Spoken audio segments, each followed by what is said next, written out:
God has bestowed a part of his wisdom to all the creatures. He has made his creation. He has made his creation self-sufficient. He has given them the power to look after themselves and survive. In this universe, each creature has the basic instinct to feed himself and find a shelter. No wonder that each creature acts only as far as he needs to act for his survival. Imagine a little bird building a nest in a tree. How cleverly he places the things one upon the other for making a cozy nest for himself and his fledglings. It is little wonder that each bird builds a different type of nest as per its natural ability and need. Some of them appear to be works of art. People collect them and decorate their homes with them. Look at the different nests. Who taught the little birds this craft? No one else but God himself. He gave them the sense of human.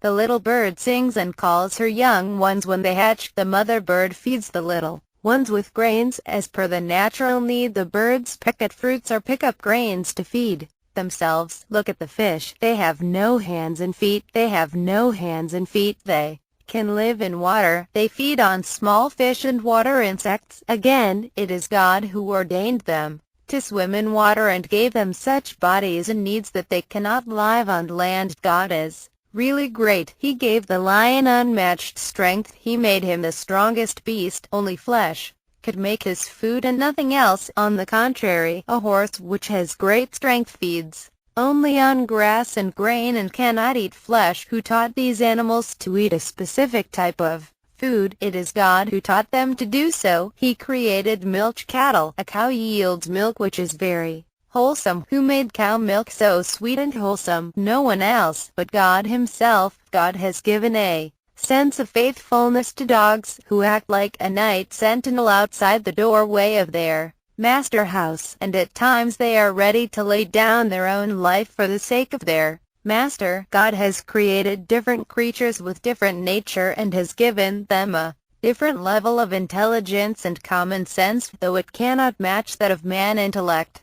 But surely it is shown they're living on man earth, so much so that human beings are best described by a comparison to an animal, e.g. as busy as a bee, as cunning as a fox, or as wise as and all. Little bees build a honeycomb, which has regular cells in it. Who taught the bee to build a honeycomb and collect nectar from flowers? Who gave it wisdom to deposit honey into the small cells of its comb? The bee does not tell you all about the magic. It is God who taught it to do so. In fact, God has given a particular shape and size to different species of animal world. The structure of each creature gives it instinctive knowledge about how to fend for itself. This instinctive knowledge is the wisdom that God has gifted them with. God has given some basic instincts to each of them. This indeed is a God blessing. Some of the birds and animals can teach a lesson or two to the human beings. An ant is always seen carrying bits of grains to the anthill. It stores food for the rainy day. It does not waste time, but prepares itself best for the approaching difficulty. Nature has bestowed this sense to the ants that much food not come their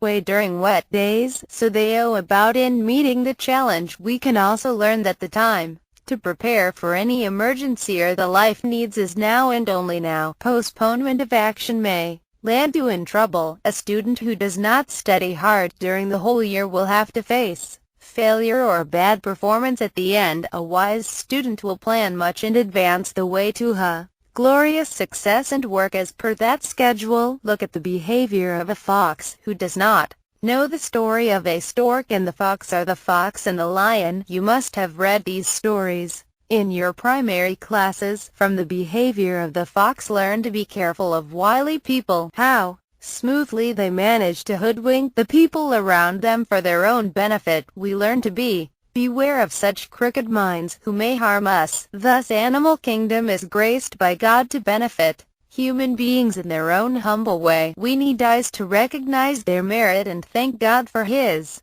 wonderful creation of animal kingdom.